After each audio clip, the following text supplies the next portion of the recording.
আজকের মুভির কাহিনীটি এমন একটি মেয়ের যে কিনা নিজের স্বামীর চেয়ে নিজের বান্ধবীর সাথে ঘনিষ্ঠ হতে পছন্দ করে, আর সে তার স্বামীর সাথে থাকতে থাকতে অতিষ্ঠ হয়ে যায়। তাই সে বাড়ি ছেড়ে তার সেই বান্ধবীর কাছেই চলে যায়। কিন্তু এরপর কি হয় তা জানতে হলে সম্পূর্ণ ভিডিওটি জুড়ে আমাদের সঙ্গেই থাকুন।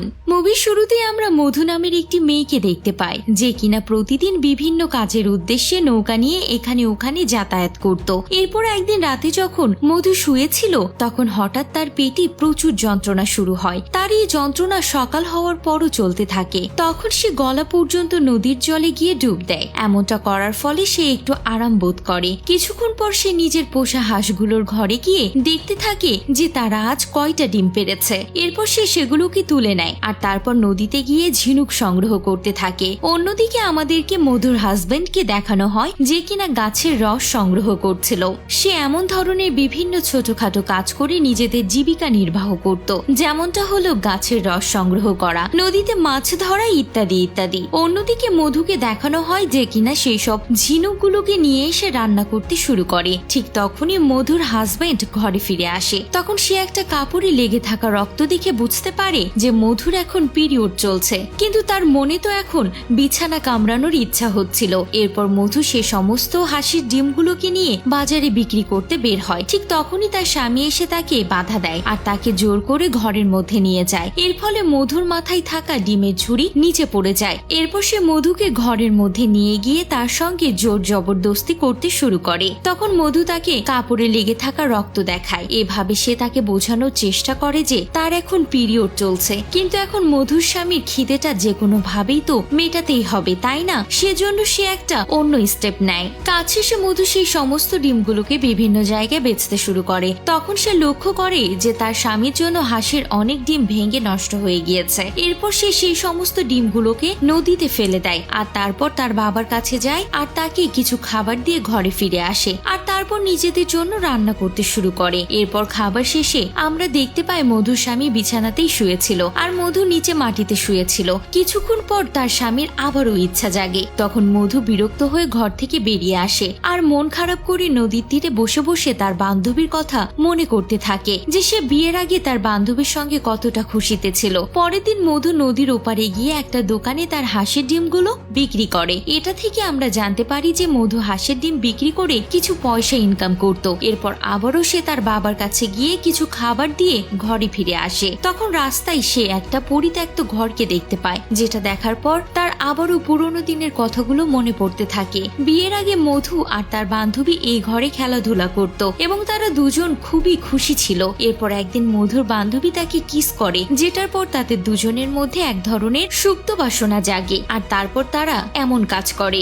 এরপর আবারও আমাদেরকে বর্তমান সময়কে দেখানো হয়। সেখানে মধু তার বান্ধবীর কথা মনে পড়ায় সে তার একটা ফটো বের করে সেটাকে দেখতে থাকে। এরপর রাতে মধু খাবার খেতে থাকে। ঠিক তখনই তার স্বামী খাবার প্লেট নিচে ফেলে দেয়, যেটা দ্বারা সে তাকে বোঝানোর চেষ্টা করছিল যে আর কত খাবে, তাড়াতাড়ি ঘরের মধ্যে এসো। যেটার পর মধু তাড়াতাড়ি খাবার শেষ করে ঘরের মধ্যে যায় আর তারপর তার স্বামী আবারও তার সঙ্গে বিছানায় ইন্টিমেট হয়। কিন্তু মধুর মনে তার স্বামীর প্রতি কোনো ভালোবাসা নেই। সে একটা ডেড বডির মতো পড়ে থাকে। পরের দিন মধু প্রত্যেকবারের মতো তার বাবার কাছে যায়, কিন্তু এবার সে তার জন্য খাবার নিয়ে যায়নি, কারণ মধু তার বাবার উপরে রেগেছিল তাকে এমন একটা লোকের সঙ্গে বিয়ে দেওয়ার জন্য। তার বাবা সেটা বুঝতে পারে এবং সে খুবই লজ্জিত হয়। এরপর মধু নদীতে দুটো নানকে দেখতে পায়, যাদেরকে দেখার পর তার সে বান্ধবীর কথা মনে পড়ে, যেটার পর সে তখনই ঘরে ফিরে যায় আর তার বান্ধবীর কাপড়গুলো বের করে কাঁদতে থাকে এবং তাদের সেসব পুরনো দিনের আনন্দের মুহূর্তগুলো মনে করতে থাকে। মধু তার এই জীবন অতিবাহিত করতে করতে ক্লান্ত হয়ে পড়েছিল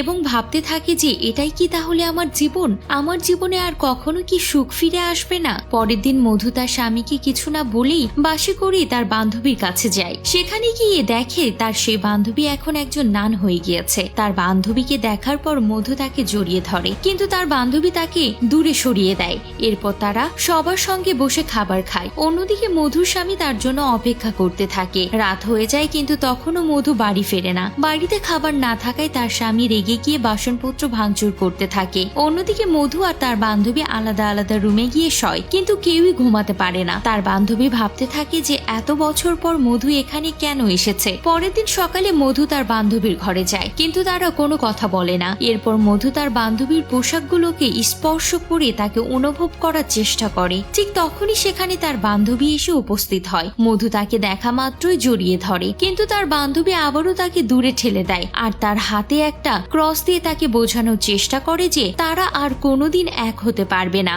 অন্যদিকে মধুর স্বামী টাকার অভাবে মধুর দুটো হাঁস বিক্রি করে দেয়। এরপর রাতে মধু তার বান্ধবীর ঘরে যাওয়ার চেষ্টা করে, কিন্তু তাকে ডাকতে পারে না। অন্যদিকে মধুর বান্ধবীও তাদের পুরনো দিনের কথাগুলো মনে করতে থাকে। এদিকে মধুর স্বামী একে একে সমস্ত হাঁসগুলোকে বিক্রি করে দেয়, কিন্তু এখনো মধু বাড়ি ফিরে না। অবশেষে সে তার পোষা কুকুরকে খাবার খাওয়ায়, কিন্তু সকাল হতে কুকুরটি মারা যায়, কারণ সে ওই খাবারেই বিষ মিশিয়ে দিয়েছিল। কারণ তার নিজের পেট ভরানোটাও মুশকিল ছিল, তো তার কুকুরকে কিভাবে লালন পালন করবে। এরপর একদিন মধুর স্বামী মধুর ঠিকানা খুঁজে বের করে এবং মধুকে ফিরিয়ে আনতে চায়, কিন্তু মধু বাড়ি ফিরতে চায় না। তবুও সে উদাস হয়ে তার সঙ্গে ফিরে আসতে থাকে। এরপর মধুর বান্ধবী তার জন্য গডের কাছে প্রে করে। শেষ পর্যন্ত মধু তার স্বামীর সঙ্গে বাড়ি ফিরে যায়। আর যেহেতু মধুর স্বামী অনেকদিন ধরে তার সঙ্গে বিছানায় শয়নি, তাই সে আবারও মধুর সঙ্গে সেই কাজ শুরু করে দেয়। যদিও মধু তাকে পছন্দ করত না, কিন্তু তার কিছু করার থাকে না। এরপর সকালে মধু আবারও তার হাঁসের ডিম দেখতে যায়, কিন্তু তখন দেখে যে তার পোষা সমস্ত হাঁসগুলোই তার স্বামী বিক্রি করে দিয়েছে।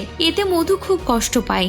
ঠিক তখনই সেখানে তার বান্ধবী আসে। তাকে দেখে মধু দ্রুত তাকে জড়িয়ে ধরে, কিন্তু এবার তার বান্ধবী তাকে দূরে সরায় না। এরপর তারা দুজনে নৌকায় উঠে নদীর মাঝখানেই এসব করে। আর সেই সাথে সাথে এই মুভিটি এখানেই শেষ হয়ে যায়।